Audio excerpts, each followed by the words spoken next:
Bom dia, boa tarde ou boa noite, depende da hora que você está ouvindo ou vendo a gente no YouTube, começando mais um Talkinização para vocês, hoje com um assunto extremamente importante, polêmico, que as pessoas querem saber, Pix, Drex, vamos falar sobre isso, mas não só isso, né, a gente vai falar aí, ajudar vocês a entenderem o funcionamento das principais formas de transferência de valores no Brasil, em especial, é claro, o Pix e o Drex, nosso real digital. Para falar sobre isso, trouxemos o cara aqui que entende muito desse assunto, André de Souza, analista sênior de produtos financeiros na Sync Evertec. André, muito obrigada por aceitar o convite para a gente falar sobre esse assunto tão importante, né? Flávia, muito obrigado. Eu agradeço o convite de vocês. Para mim é muito importante estar aqui também, poder ajudar a compartilhar um pouco das informações do mercado, trazer um pouco de informação para a população como um todo, né? Então vai ser um bate-papo bem legal aí. Então bora, vamos falar um pouquinho sobre isso, mas antes, queria que você se apresentasse para o pessoal que não te conhece. Conta um pouquinho da tua trajetória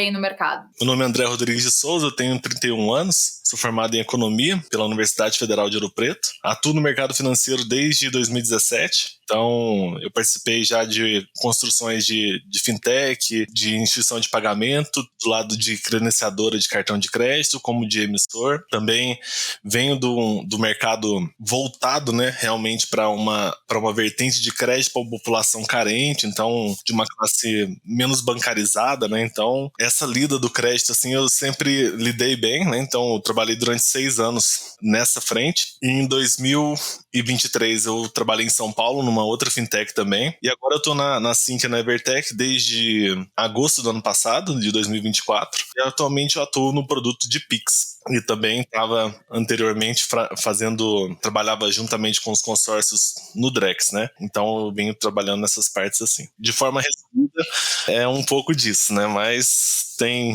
bastante coisa que dá para conversar aqui. Muito bom. É o cara para vocês entenderem tudo sobre esse assunto. Mas antes da gente começar realmente, de fato, entrar no assunto Pix, Drex, eu queria voltar um pouquinho no tempo com você e fazer um rápido panorama aí histórico das principais formas de transferência de dinheiro entre pessoas. Então a gente já teve DOC, né, que foi aí em 1985, já teve TED também. Você poderia explicar aí o que é o DOC, o que é TED? Porque a galera novinha, né, a galera mais jovem, às vezes nem ouviram falar em DOC. Então, conta um pouquinho pra gente a diferença entre DOC e TED e até, André, trazer um pouquinho como que era a transferência de dinheiro antes, né, de TED e DOC. Vamos pensar no contexto como um todo, né, desde que o mundo é mundo, trazendo para um nível de trocas comerciais, né, então como que surgiu a troca de dinheiro, né, então trazendo uma base assim do que eu sou formado em economia e vendo o cenário que tem, então desde do sistema mercantil, né, que trocava alguma coisa por ouro e assim começou, trazendo para o cenário atual de trocas e valor monetário, né, a gente tem uma revolução muito grande, né, e hoje o Brasil, né, o sistema de pagamentos brasileiro é um dos principais sistemas de pagamentos do mundo, né, então a gente quando analisa o nosso sistema financeiro nacional com outros, realmente é muito absurdo que a gente consegue, não só por causa do Pix, mas por todo o cenário que a gente tem, né? Então, é muito mais avançado, até se comparar Estados Unidos, a gente é muito mais avançado em relação a isso, né? Perfeito, é justamente isso. Então, trazendo para um cenário da geração 2000 aqui, né, que provavelmente hoje está no mercado de trabalho e ainda não conhece tanto de um cenário histórico assim, vamos pensar de 2002 para cá, que realmente é um marco, né, que a gente teve com a construção do STR e do SPB pelo Banco Central, onde que a gente conseguiu ver uma ligeira transformação no meio de pagamento brasileiro, né? Então, através da TED, então já vinha com lá atrás toda a parte de DOC também, né, que já existia, de transferências, mas que realmente ocorreu a Revolução Nacional, começou ali com a SPB em 2002, né? E aí de 2002 até 2020, que a gente teve ali foi uma construção de um arcabouço muito grande, né? Então, toda a parte de boletos que foram criadas, todo esse mecanismo de pagamentos que foram criados nesse período, foram muito importantes para a criação do Pix. Então, o Pix não surgiu realmente assim, vamos fazer agora um sistema de pagamentos aqui. Não, já existia uma base muito bem consolidada e veio para poder surgir nesse âmbito, né? Então, em 2020, quando o Pix foi criado, a gente viu o sucesso que foi. Então, não preciso nem dizer mais nada do que foi o sucesso do Pix, né? E agora a gente tem tem que todo mundo usa, né, no dia a todo dia. mundo usa hoje no dia a dia, né? Trazendo um ponto assim mais polêmico, né, do Pix, que a gente viu que impactou, né, para um cenário político assim. A gente viu que pode ser algumas vertentes assim que a gente pode analisar, que o Pix também teve o êxito e o sucesso que teve justamente pelo modelo e a confiança que o governo deu para a população poder usar aquele benefício. Então, eu acredito hoje que uma recente evolução necessária para um produto como o Drex, será necessário uma vertente de comunicação do governo muito forte, da mesma maneira que foi com o Pix. Então, de colocar uma confiança em cima vai ser muito importante. Trazendo esse cenário de confiança de informação, eu vi que no começo desse ano, né, de 2025, a gente teve um problema de desinformação, que foi realmente ali com a taxação do Pix, que o Pix acima de 5 mil. Então, teve uma frente muito grande de fake news ali naquele período. Uhum.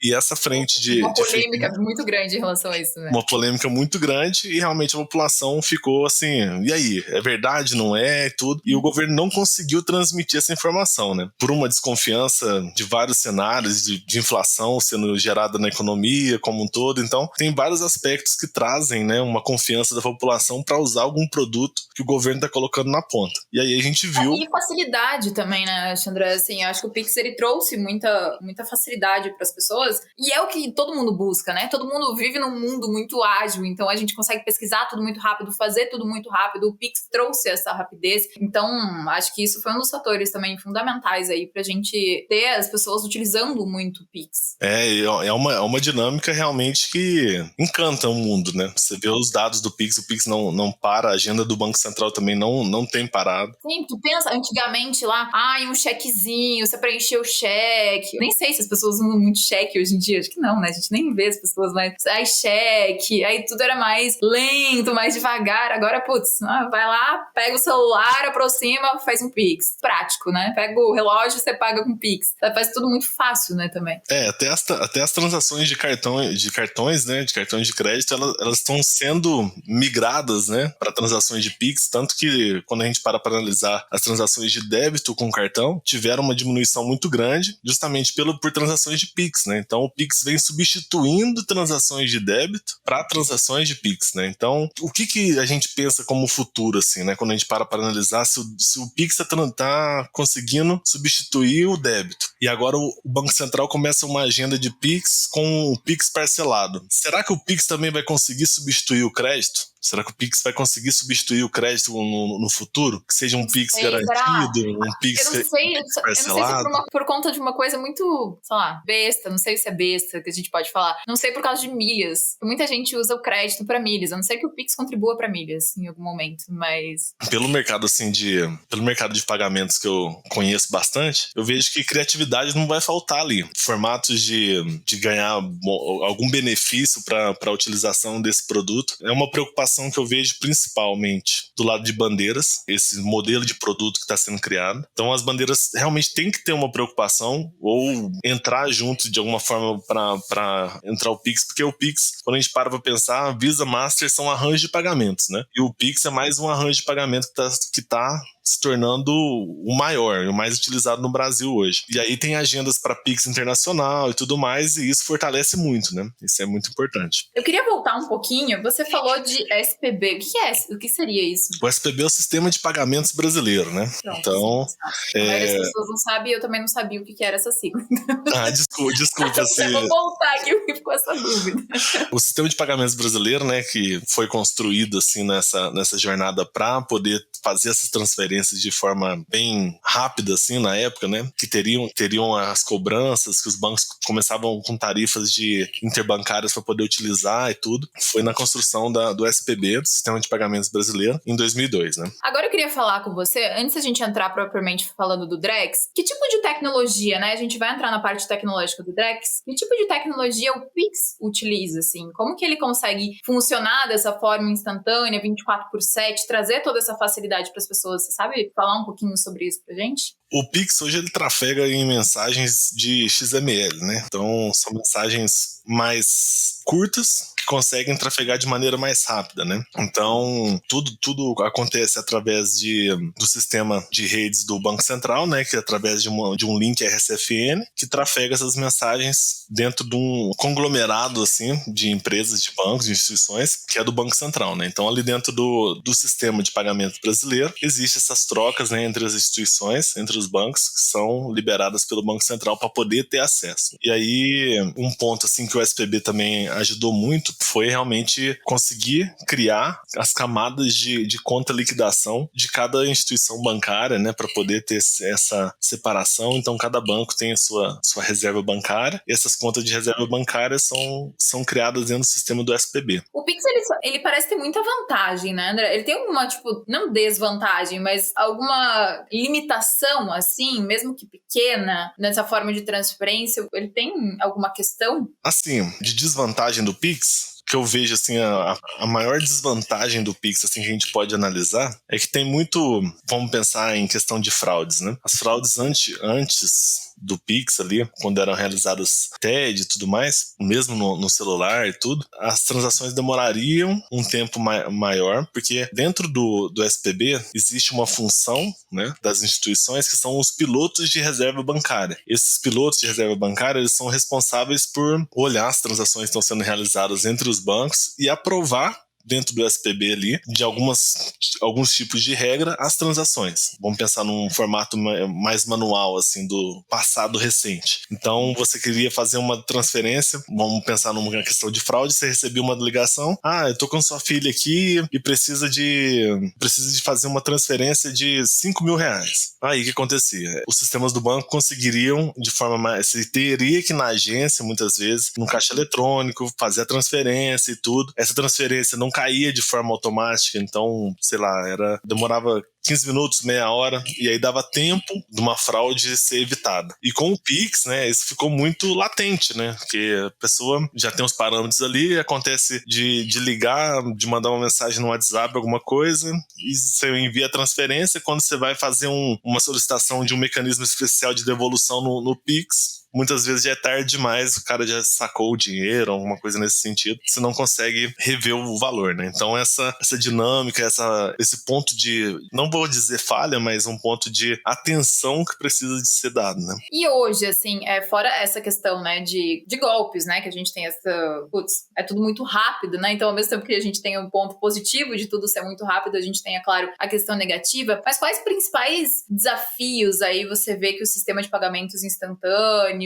do Brasil teve, e por que você acha também que a gente tá tendo êxito com isso? Então, os dois lados, assim, quais são os principais desafios e o que a gente tem de êxito? O que eu vejo de êxito, assim, que traz, né, uma confiança, assim, para a gente poder saber e com confiança dar algum tipo de opinião, realmente é a base histórica do sistema financeiro brasileiro. Então, um sistema que hoje no mundo sabe lidar com o nível de inflação que a gente teve no passado é muito difícil. Então, esses reajustes de valor, de juros, você tá num dia é um valor, no outro é outro e tudo mais. Então, os sistemas já têm essa visibilidade e essa maturidade de saber lidar com isso. Isso traz, no longo prazo, uma certa maturidade sistêmica financeira que é muito importante, né? Então, a gente vê realmente um reflexo disso no dia a dia. Então, isso traz uma confiança, né? E por isso que a gente conseguiu ter êxito. Então, trazendo uma jornada de 45 anos atrás para agora, para poder agora a gente chegar num ponto. Um ponto, assim, que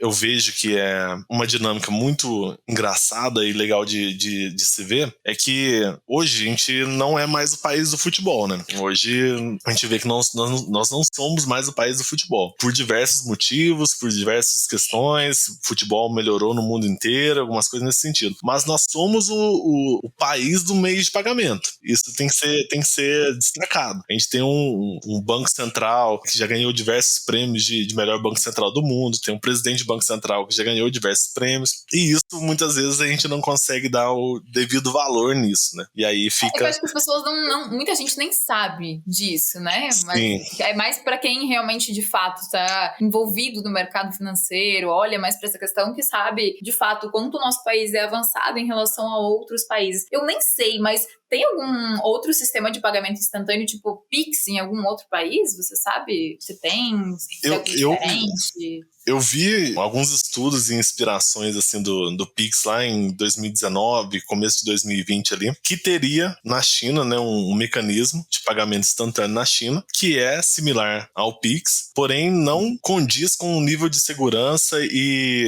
maturidade sistêmica que o Pix chegou, né? Então ele já chegou com um nível muito além dos padrões, né? O Banco Central conseguiu definir padrões específicos, conseguiu definir diretrizes para que aquilo ocorra, e os bancos brasileiros conseguiram cumprir com essa agenda, né? Isso que é o mais importante e legal de se ver, né?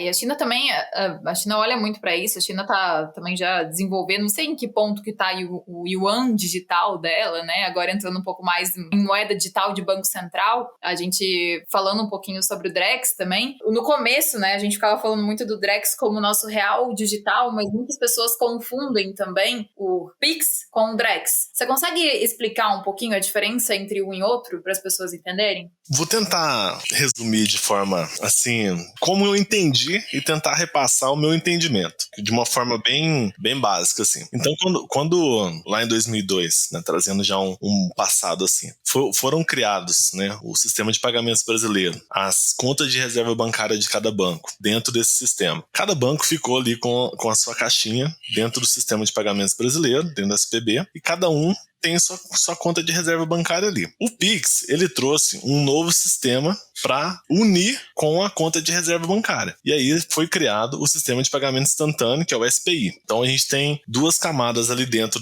da conta de reserva bancária, que os pilotos de reserva bancária que eu mencionei anteriormente fazem essa gestão de saldo. Então eles compram título público, eles fazem essa parte de deixar uma parte do dinheiro numa conta de SPI, uma conta do SPB. Por quê? Alguns tipos de clientes ainda utilizam uma TED, né? Então utilizam uma TED, utilizam o Pix. Então a primeira distinção que a gente teve dessas contas, uma conta ser do SPB, uma conta ser do SPI, isso já dá uma abertura para a diferença de TED e Pix. O que vai ser o Drex? Vai ser uma nova conta que vai estar vinculada a esse saldo da instituição. Então a gente vai ter o saldo da instituição dentro do SPB, dentro do SPI e dentro de uma conta Drex. Basicamente, num sistema assim, trazendo, vou falar no back-end, né? Trazendo pro back-end aqui da construção, é basicamente isso. Então... Mas o que o Drex vai fazer, assim, de diferente do Pix? Porque o Pix é a gente fazer o pagamento instantâneo, né? Pô, vou pagar por um serviço agora, paguei aqui, pá, pum, rápido. O que o Drex faz de diferente do Pix? Qual é a proposta de fato dele? Eu vejo, isso é uma opinião pessoal minha, que a grande construção do Drex, para a população, isso para os bancos, creio que já está evidente nessa parte de back-end do que vai construir ali, os bancos vão construir, que vai dar mais dinamismo para as operações e tudo isso já está bem claro para as instituições,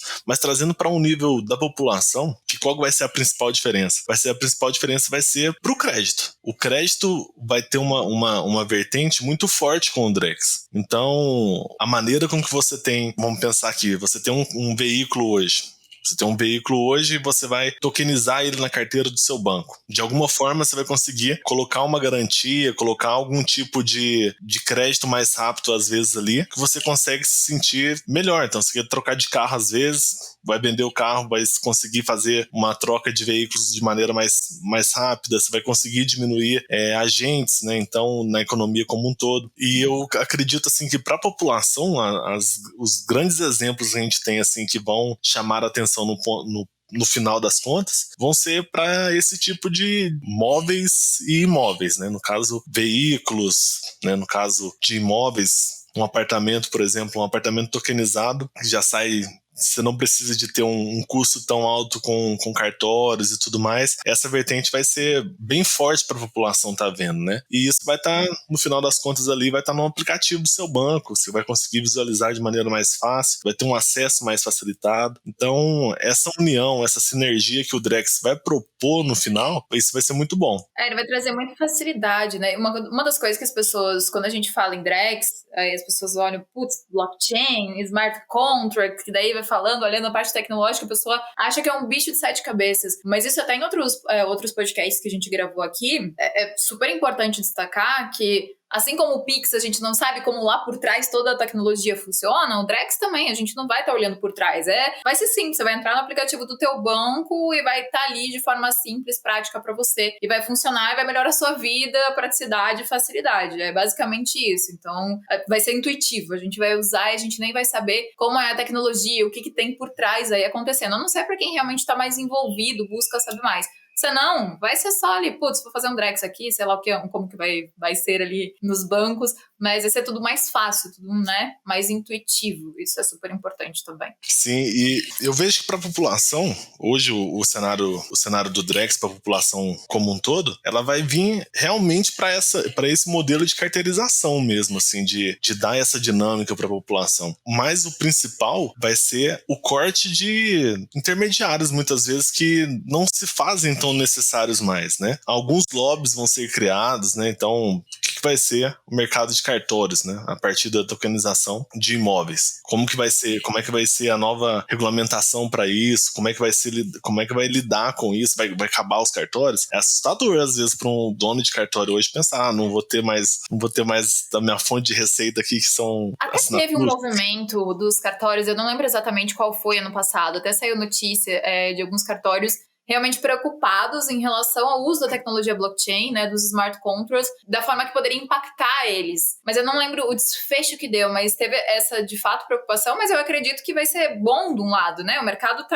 A tecnologia está transformando todo o mercado e a gente tem que acompanhar essa parte tecnológica. Então, os cartórios vão utilizar a blockchain, e aí talvez até mesmo para o dono do cartório, né, ele vai conseguir reduzir custos com funcionários, talvez, enfim, o mercado vai se adaptando. Então, eu acho que é realmente uma evolução do mercado financeiro, tecnológico, e aí a gente vai vendo toda uma adaptação, assim, disso acontecendo. Isso realmente, eu concordo. E o mercado, ele tem uma regra básica, né? Se você não se adapta, né, você está fora. E como que essas empresas vão ter que se adaptar, né? Então, do mesmo formato que o Banco Central veio com o Pix, informando para os bancos que acabou a questão de ter uma fonte de receita com tarifa, com TED, né, com transação bancária. Ó, aqui vai ser gratuito e a população vai utilizar. Então, partiu de um órgão regulamentador, um formato para a população utilizar um serviço que eles pagavam muitas vezes ali, com certeza, em média, né, na época era a média ali, em 2020, era de 7 a 10 reais numa transação. Hoje você tem isso de forma gratuita, né? Então essa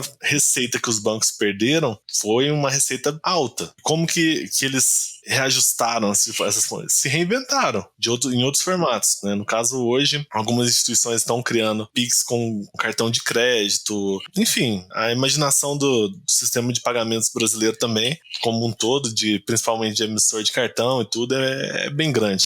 E você acha, André, que em algum momento no futuro a gente pode ter assim uma relação entre Pix e Drex para transferências, ou você acha que realmente o Pix vai ser usado para uma coisa, o Drex vai ser usado para outra e eles não vão ter aí conexões? Eu vejo que vai ter uma conexão. Eu vejo que vai ter uma conexão no sentido, como eu mencionei anteriormente, do crédito. Eu vejo que para o crédito, realmente, eu vejo um potencial muito grande, principalmente quando a gente para pensar. O Pix vai ser o formato de pagamento, isso não tem mais questionamentos, né? Então, ele é usual, já está inserido na população. Então, isso não tem mais como falar que não é o Pix, é o Pix. E agora o Drex, ele vem realmente para poder somar e acoplar ali esse formato, né? Eu vejo que para o back-end bancário, para essa força dos bancos que tem internamente de back-office e tudo mais, o Drex vai ser uma revolução.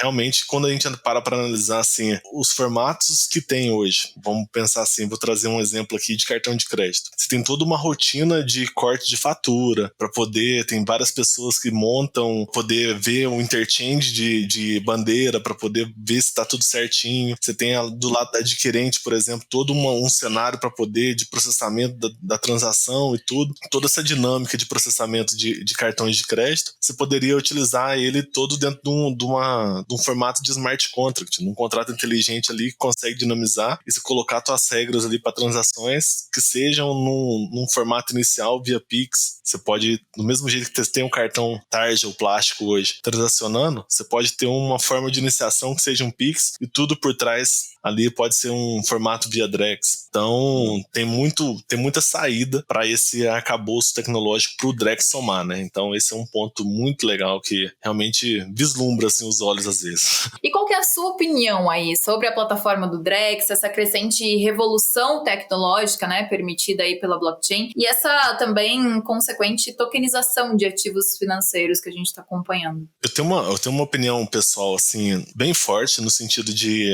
acreditar no que está sendo feito pelo Banco Central. Alguns vídeos, né, que viralizaram recentemente em outras redes como Instagram, TikTok, o pessoal falando, vai dar rollback em transação, vai não sei o que mais, e gera um caos, né, uma desinformação muito grande para a população. Isso é evidente e notório, né? Então tem gente que acha que vai ser o fim dos tempos com o Drex, né? O Drex vai acabar com tudo. Cara, não é isso, né? Quando a gente para pensar, a gente só quer dar uma mensagem para a população para minimamente acalmar, né, o pessoal. Quer dizer, hoje já existe tudo isso. Tudo isso que é falado nos vídeos já existe. Mas vai bloquear a conta. Hoje, se você entrar no sistema, existe no Banco Central esse sistema chamado Bacen Judes, que é o Sisbajude, muitas vezes, cada um dá o nome de algum formato. Que é o quê? O juiz vai dar uma sentença de bloqueio de conta, chega na instituição, a instituição vai e bloqueia. Isso é uma conta bloqueada. E aí gera-se o caos. Vai bloquear a conta de todo mundo. Vai começar a monitorar o dinheiro de todo mundo. E aí, hoje em redes sociais, se você defende o Pix, defende o Drex, você é taxado de algum lado, né? Então, esse cenário que a gente vive hoje é até engraçado de se ver, né? No final, a verdade é que se trouxer praticidade, facilidade, as pessoas vão usar. É igual o Pix. O Pix vão controlar tudo que você está fazendo. Mas é aquilo, hoje é possível controlar tudo, né? Não quer ser controlado, não esteja aí na internet, enfim, né? Então, hoje é possível tudo ser controlado, é possível bloquear o seu dinheiro, é possível muita coisa acontecer, né? Então, realmente, é preciso as pessoas se informarem e saberem aonde se informar, né? Um dos objetivos aí do nosso podcast é trazer realmente informação de qualidade para as pessoas. E até essa questão que você trouxe, né? É uma das questões realmente muito polêmica em relação ao Drex, que é a questão de privacidade, de segurança. Como que você vê essa questão de privacidade e segurança do Drex, que está sendo tão discutida aí nos últimos tempos, né? Porque, enfim, muita gente está olhando de fato para isso. E é uma questão, né, que o Drex está trabalhando, né? Essa questão de privacidade e de segurança. Eu vejo que ainda esse é o ponto realmente que ainda a gente não tem uma visualização do todo, né? Dessa questão de segurança. O Banco Central já sinalizou algumas vezes que está evoluindo, está começando a trabalhar com esses cenários de segurança das camadas, né, por ser uma rede, né, e tudo mais. Tanto que a rede escolhida foi uma rede muito boa, né, esse cenário para poder, que foi a Hyperledger Bezel. Então, a gente tem um podcast, inclusive, explicando sobre essa DLT. Justamente. Então, foi uma escolha assertiva, né, eu vejo que foi uma escolha assertiva nesse modelo e que vai necessitar ainda de um tempo, de um nível de maturidade para poder evoluir, mas vendo o cenário que o Banco Central tem hoje de tecnologia e o conhecimento que tem, eu não tenho dúvidas nem receio do que vai acontecer.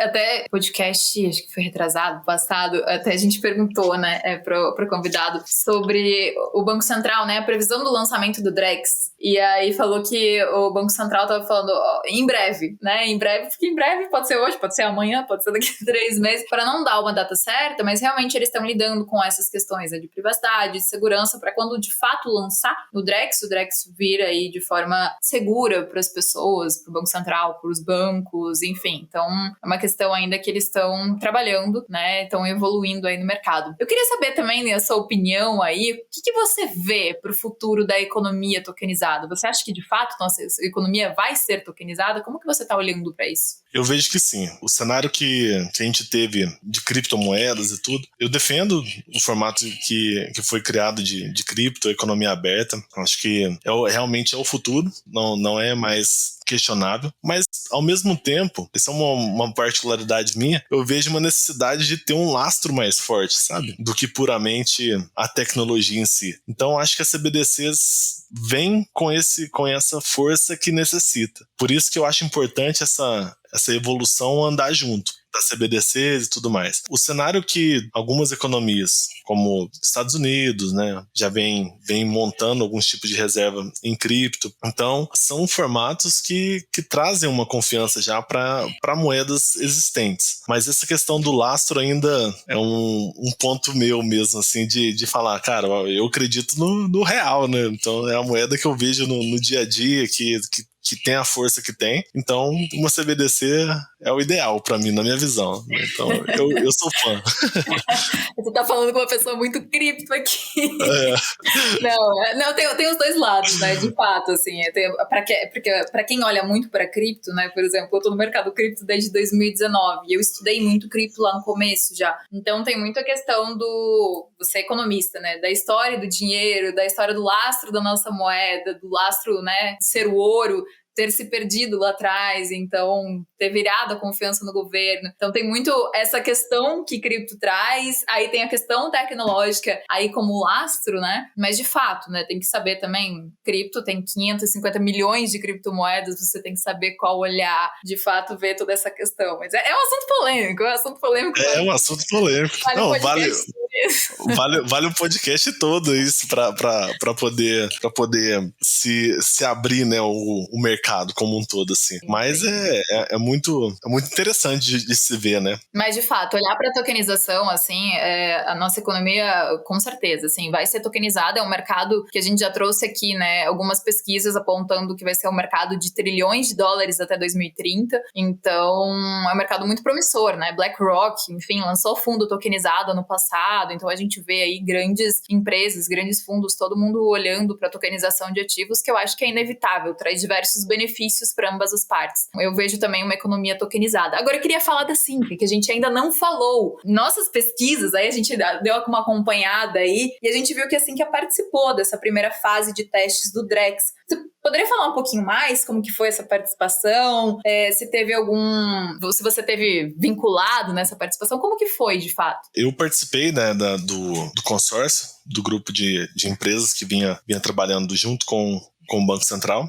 Até novembro para dezembro, eu estava na equipe do Drex aqui dentro da Sync. Em dezembro, eu comecei a trabalhar diretamente no produto Pix. Então, aqui dentro da Sync também. Então, até onde eu trabalhei no Drex ali, a gente solicitou alguns novos casos de uso dentro do consórcio que a gente tinha. O Banco Central deu uma segurada, né, ali recente, falou, recebemos uma solicitação muito grande, né, de casos de uso, e a gente optou, né, para nesse momento a gente seguir com os casos de uso que a gente tem, né, já aprovado. Então, hoje a Sync participa de 3 produtos, né, que é o crédito colateral tokenizado, participa do pool de liquidez, da construção do pool de liquidez, e o do AgroToken, né, que é do agro. Então, nessas 3 vertentes, a gente tem trabalhado, né? Tem sido bem um processo de P&D, assim, de pesquisas e tudo mais, junto com as empresas do consórcio. E a gente vem trabalhando nesse cenário, de construir junto ali com o mercado uma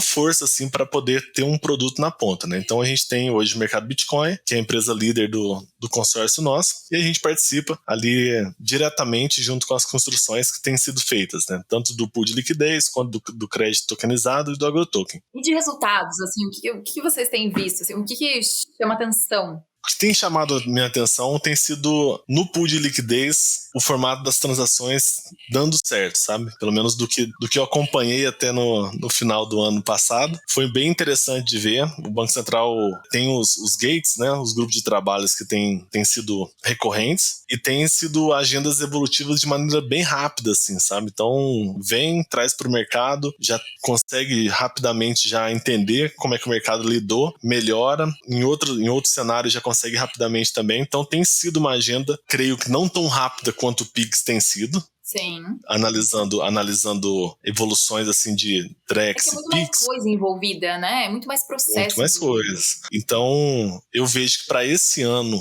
o Drex ele vai precisar ainda de um nível de maturidade mais alto assim, para vir para o mercado de fato. Talvez não agora no primeiro semestre, mas para o final do segundo semestre a gente já ter alguma coisa nesse sentido de ter uma visualização de algum produto melhor na ponta, assim, sabe? Mas eu vejo, particularmente assim, que a grande construção e das diretrizes vai partir do Banco Central realmente. Com certeza. A gente tá vendo muita coisa sendo construída, né? Acho que o Drex, de fato, vem aí para trazer coisas muito boas pro mercado financeiro, pro mercado de crédito, enfim, mercado no geral. Aí a gente vai ver muita coisa mudando e muita facilidade aí pras pessoas, pras empresas. Então, vem muita coisa boa, né? Vem muita coisa boa. E para vocês que estão aí junto com o Banco Central, acompanhando, enfim, desenvolvendo, né? Testando coisas, acho que vocês podem ver muito mais isso, né? Do que quem tá de fora.